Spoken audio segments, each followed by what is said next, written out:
بسم الله الرحمن الرحيم. بسم الله الرحمن الرحيم. يا أيها النبي إذا طلقتم النساء فطلقوهن لعدتهن وأحصوا العدة واتقوا الله ربكم لا تخرجوهن من بيوتهن ولا يخرجن إلا أن يأتين بفاحشة مبينة وتلك حدود الله ومن يتعد حدود الله فقد ظلم نفسه لا تدري لعل الله يحدث بعد ذلك أمرا فإذا بلغن أجلهن فأمسكوهن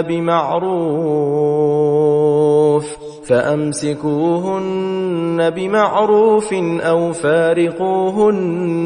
بمعروف وأشهدوا ذوي عدل منكم وأقيموا الشهادة لله ذلكم يوعظ به من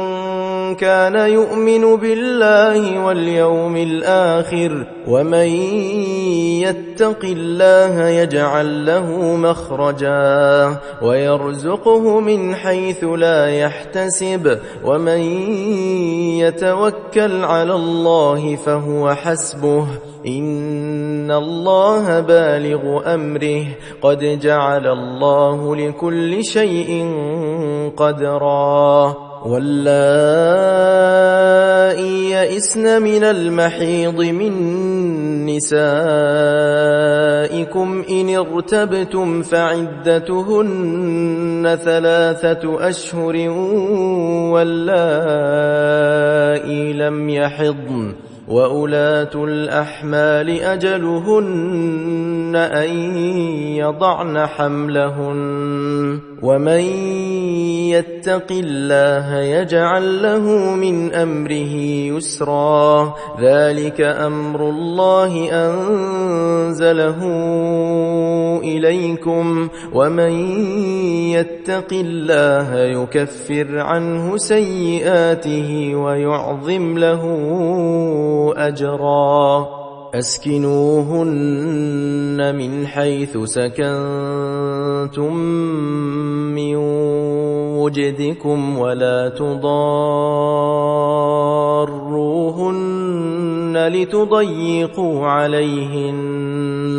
وإن كن أولات حمل فأنفقوا عليهن حتى يضعن حملهن فإن أرضعن لكم فآتوهن أجورهن وأتمروا بينكم بمعروف وإن تعاسرتم فسترضع له أخرى لينفق ذو سعة من سعته ومن قدر عليه رزقه فلينفق مما آتاه الله لا يكلف الله نفسا إلا ما آتاها سيجعل الله بعد عسر يسرا وكأي من قرية عتت عن أمر ربها ورسله فحاسبناها حسابا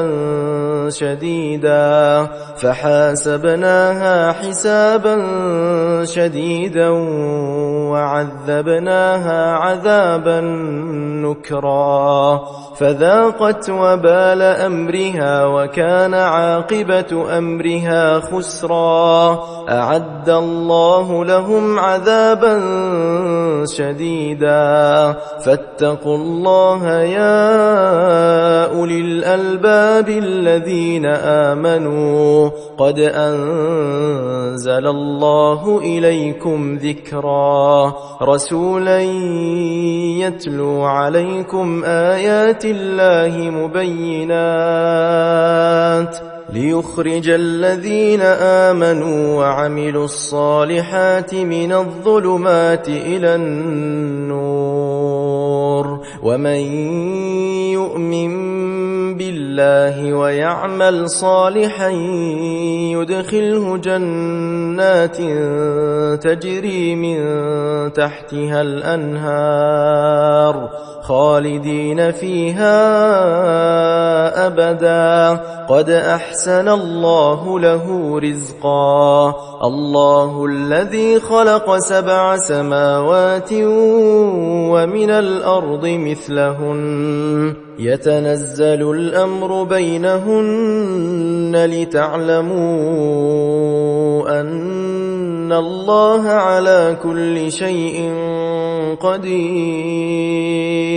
وأن الله قد أحاط بكل شيء علما